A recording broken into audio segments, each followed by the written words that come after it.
Hello guys, welcome to Hindi crime diaries. और आज मैं आपको जिस केस के बारे में बताने वाला हूँ उसकी कहानी आपको बहुत ही हैरान कर सकती है, क्योंकि इसमें दुनिया की नज़र में जिसकी हत्या हुई थी असल में वही हत्यारा भी था। ये कहानी उत्तर प्रदेश के गोरखपुर के कमलेशपुरम कॉलोनी में रहने वाली एक लड़की शिखा दुबे की है। 2011 में जिस वक्त की ये कहानी है उस वक्त शिखा दुबे की उम्र करीबन 23 साल थी और वो दीनदयाल उपाध्याय यूनिवर्सिटी से पोस्ट ग्रेजुएशन की पढ़ाई कर रही थी। शिखा 10 जून 2011 को कुछ जरूरी काम के लिए अपने घर से बाहर निकलती है और वो घर वालों को ये कहकर जाती है कि मैं थोड़ी देर में वापस आ जाऊंगी, लेकिन फिर काफी देर हो जाती है और शिखा वापस घर नहीं लौटती।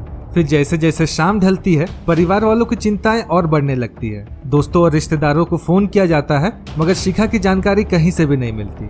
जब शिखा का कहीं से भी कुछ पता नहीं चलता तो थक हार कर शिखा दुबे के पिता राम प्रकाश दुबे गोरखपुर के एक स्थानीय पुलिस स्टेशन में जाकर बेटी के गायब होने की शिकायत दर्ज करवाते हैं। फिर मामला दर्ज करने के बाद पुलिस वाले राम प्रकाश दुबे से पूछते हैं कि क्या आपको किसी पर शक है, तो इसके जवाब में वो दीपू यादव का नाम लेते हैं। राम प्रकाश दुबे के मुताबिक दीपू यादव उन्हीं के पड़ोस में रहता है और पुलिस को दिए बयान में राम प्रकाश दुबे बताते हैं कि दीपू यादव अक्सर उनकी बेटी शिखा दुबे को परेशान किया करता था, इसलिए उन्हें शक है कि हो ना हो दीपू यादव ने ही उनकी बेटी को गायब किया है। शक जताए जाने के बाद पुलिस तुरंत एक्टिव होती है और भागते हुए दीपू यादव के घर आती है, लेकिन यहाँ आकर उन्हें पता चलता है कि दीपू यादव तो खुद लापता है। अब पुलिस वालों का शक यकीन में बदल जाता है और वो दीपू यादव को ढूंढने में लग जाते हैं। इधर पुलिस वाले शिखा दुबे की भी तलाश कर रहे थे और इसी खोजबीन के दौरान पुलिस वालों को सरयू कैनाल कॉलोनी के पास के एक जंगल में एक लाश मिलती है। ये लाश एक लड़की की थी जिसके चेहरे को बहुत ही भयानक तरीके से बिगाड़ दिया गया था, इतने भयानक तरीके से कि चेहरे से पहचान करना मुश्किल था कि ये लाश किसकी है। एक लड़की की लाश मिलते ही पुलिस वाले तुरंत राम प्रकाश दुबे के परिवार वालों को बुलाते हैं और उनसे पहचान करने के लिए कहते हैं कि कहीं ये लाश उनकी गायब हुई बेटी शिखा दुबे की तो नहीं। खबर मिलते ही शिखा दुबे के परिवार वाले लाश की पहचान करने के लिए आ जाते हैं और चूंकि चेहरे को पूरी तरह से बिगाड़ दिया गया था इसलिए चेहरे से तो पहचान करना असंभव था, लेकिन शरीर पर पहना हुआ कपड़ा, शव के आसपास बिखरे हुए सामान, पैरों पर पहनी गई चप्पल, गले में मौजूद काला धागा तथा लड़की की कद काठी, ये सभी चीजें चीख चीख कर इस बात की गवाही दे रहे थे कि ये सामने मरी पड़ी लड़की कोई और नहीं बल्कि शिखा दुबे है। परिवार वाले भी आखिरकार उस शव की पहचान अपनी बेटी शिखा दुबे के तौर पर करते हैं। फिर पहचान होने के बाद उस शव को पोस्टमार्टम के लिए भेज दिया जाता है और पोस्टमार्टम में यह खुलासा होता है कि गला दबाकर हत्या करने के बाद इस लड़की के चेहरे को धारदार हथियार से काटा गया है और भारी चीजों से हमला करके इस चेहरे को बर्बाद भी किया गया है। इसके अलावा पोस्टमार्टम में सेक्सुअल हैरेसमेंट की पुष्टि होती है और तो और लड़की के शरीर को कई जगह सिगरेट से भी जलाया गया था, मतलब कि लड़की के साथ हैवानियत की सारी हदों को पार कर दिया गया था। इस दरिंदगी की खबर बाहर आते ही लोगों का गुस्सा भड़क जाता है और लोग जल्द से जल्द आरोपी की गिरफ्तार करने की मांग करते हैं। इधर पोस्टमार्टम और बाकी सभी फॉर्मेलिटीज को पूरी करने के बाद लड़की का शव उसके परिवार वालों को सौंप दिया जाता है, जो विधिवत तरीके से उसका अंतिम संस्कार भी कर देते हैं। इस घटना ने बड़े स्तर पर अखबारों की सुर्खियां बटोरी थी और लोगों में भी बड़ा गुस्सा था, इसलिए पुलिस वाले जल्द से जल्द हथियारों की तलाश में लग जाते हैं। चूंकि शिखा दुबे के पिता ने दीपू यादव नाम के लड़के पर अपनी बेटी की हत्या का शक जताया था, इसलिए पुलिस वाले दीपू यादव को ही प्राइम सस्पेक्ट मानते हुए हाथ पैर मारना शुरू कर देते हैं और दीपू यादव से जुड़े दर्जनों लोगों को उठाया जाता है। यहाँ तक कि दीपू यादव से जुड़े 50 से ज्यादा दोस्तों से पूछताछ होती है मगर कहीं से भी दीपू यादव का पता नहीं चलता। फिर काफी मेहनत करने के बाद दीपू यादव का एक करीबी दोस्त पुलिस के हाथ लगता है, जो पूछताछ में एक खुलासा करता है कि दीपू यादव अक्सर सोनभद्र आया जाया करता था और पिछले कुछ दिनों में उसने सोनभद्र का कई बार जिक्र भी किया था। अब गोरखपुर पुलिस सीधे सोनभद्र की तरफ अपना रुख करती है और दीपू यादव की तलाश में सोनभद्र शहर का कोना कोना छान मारती है। सोनभद्र में तलाश कई घंटों तक चलती है मगर कहीं भी दीपू यादव का पता नहीं चलता। फिर भी पुलिस वाले हार नहीं मानते और अपनी तलाश जारी रखते हैं। इसी तलाश के क्रम में वो एक ऐसे घर के पास पहुंचते हैं जो अंदर से बंद था। पुलिस वाले आकर दरवाजे पर दस्तक देते हैं और दरवाजा खटखटाते हैं। कई बार नॉक करने के बाद एक लड़की आकर उस दरवाजे को खोलती है और उस दरवाजा खोलने वाली लड़की को देखकर पुलिस वालों के पैरों तले जमीन खिसक जाती है, क्योंकि वो दरवाजा किसी और ने नहीं बल्कि शिखा दुबे ने खोला था। वही शिखा दुबे जिसका अंतिम संस्कार परिवार वालों ने बस अभी अभी किया था और जिस शिखा दुबे के कातिल को पुलिस तलाश कर रही थी वही शिखा दुबे अब पुलिस के सामने खड़ी थी।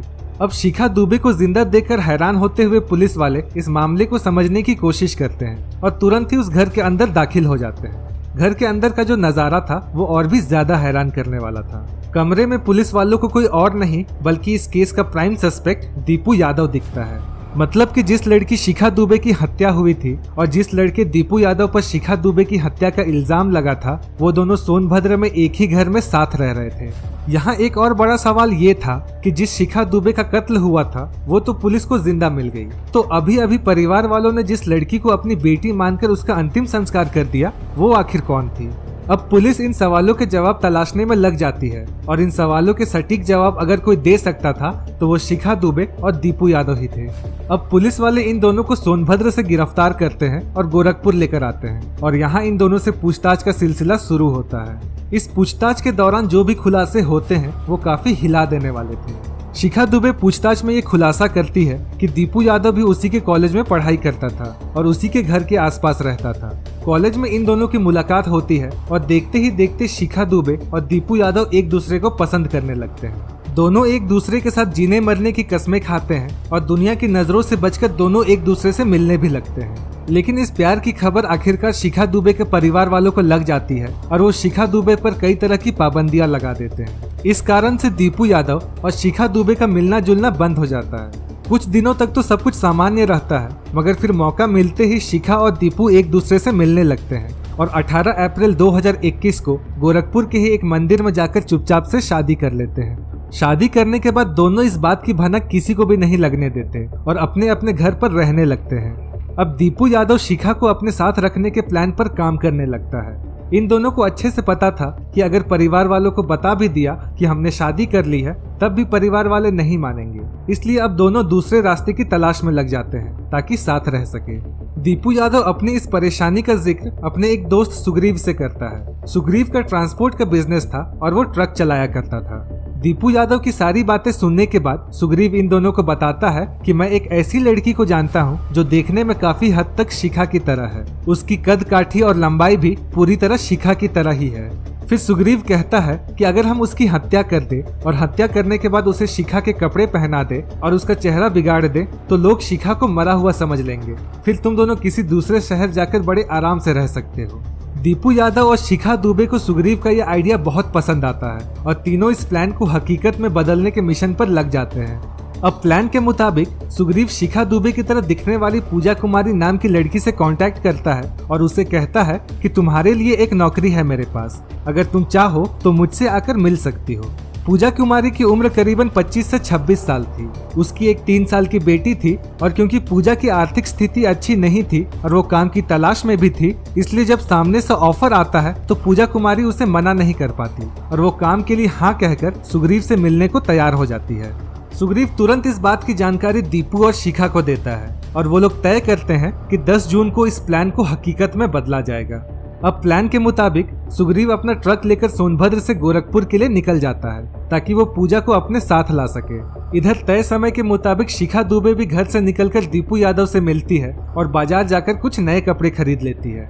अब सुग्रीव पूजा को लेकर वापस आने लगता है और वापस आते हुए वो पास ही के जंगल में गाड़ी रोकता है और पूजा से कहता है कि यहाँ पर कुछ लोग तुमसे मिलेंगे जो तुम्हें काम देंगे। इसी के बाद काम के बहाने से गाड़ी रोककर सुग्रीव पूजा को गाड़ी से नीचे उतारता है और जंगल में ले जाता है।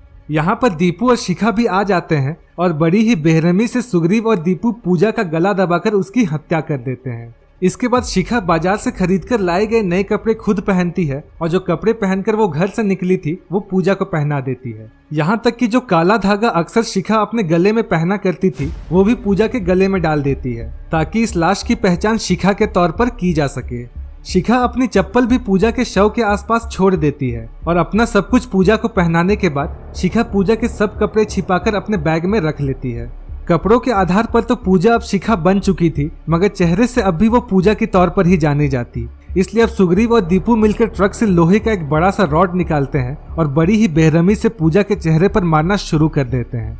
ये लोग तब तक रॉड से पूजा के चेहरे पर हमला करते हैं जब तक कि पूजा का चेहरा पूरी तरह से बिगड़ नहीं जाता। इसके बाद ये पूजा के बॉडी को सिगरेट से भी बड़ी बेरहमी से जलाते हैं ताकि इस मामले को एक दूसरा रूप दिया जा सके।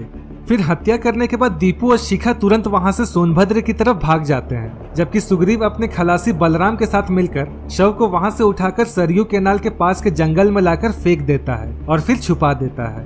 कुछ दिनों तक तो शिखा और दीपू का प्लान बहुत अच्छे से काम करता है, मगर जैसे ही शिखा पुलिस के हाथ लगती है, इनके राज से पर्दा उठ जाता है। शिखा दुबे और दीपू यादव के इस खुलासे को सुनकर हर किसी के पैरों तले जमीन खिसक जाती है। हर कोई शौक था कि मासूम से दिखने वाले शिखा दुबे ने इतने बड़े जघन्य अपराध को अंजाम दिया। इस खुलासे के बाद जब शिखा दुबे के पिता को शिखा के सामने लाया जाता है तो एक पल के लिए तो उन्हें यकीन भी नहीं होता कि जिस बेटी को मरा हुआ समझकर वो उसका अंतिम संस्कार भी कर चुके थे, वो अब उनके सामने खड़ी है। पिता अपनी बेटी का गाल छूकर यकीन करने की कोशिश करते हैं कि वो जिंदा है। वो थोड़े भावुक भी होते हैं, मगर अपनी भावनाओं पर नियंत्रण रखते हुए वो कहते हैं कि जितने जघन्य अपराध को इसने अंजाम दिया है, इसे जिंदा रहने का कोई हक नहीं। इन सभी खुलासों के बाद पुलिस दीपू यादव, सुग्रीव, शिखा दुबे और बलराम को गिरफ्तार करते हुए जेल भेज देती है। जिस शिखा दुबे का इस कहानी की शुरुआत में कत्ल होता है, वही शिखा दुबे कहानी के अंत में कातिल निकलती है। पूजा की पोस्टमार्टम रिपोर्ट में सेक्सुअल हैरेसमेंट का भी जिक्र था, मगर इन लोगों में से किसी ने भी पूजा के साथ सेक्सुअल असॉल्ट की बात नहीं स्वीकारी और पुलिस भी इस बात को साबित नहीं कर सकी। फिलहाल इस केस की स्थिति क्या है, ये जानकर आपको यकीन नहीं होगा। 2011 में घटी इस घटना के कुछ सालों तक शिखा दुबे और दूसरे आरोपी जेल में रहते हैं, मगर कुछ सालों बाद ही शिखा दुबे और दीपू यादव बेल लेकर जेल से बाहर आ जाते हैं। अमर उजाला की एक रिपोर्ट के मुताबिक जेल से बाहर आने के बाद शिखा दुबे और दीपू यादव अलग अलग शादी करके अपनी दुनिया बसा चुके हैं। वहीं कुछ खबरों के मुताबिक आज भी इस केस की फाइलें अदालत में धूल खा रही है और अभी तक इस केस का कोई भी अंतिम फैसला नहीं आया है।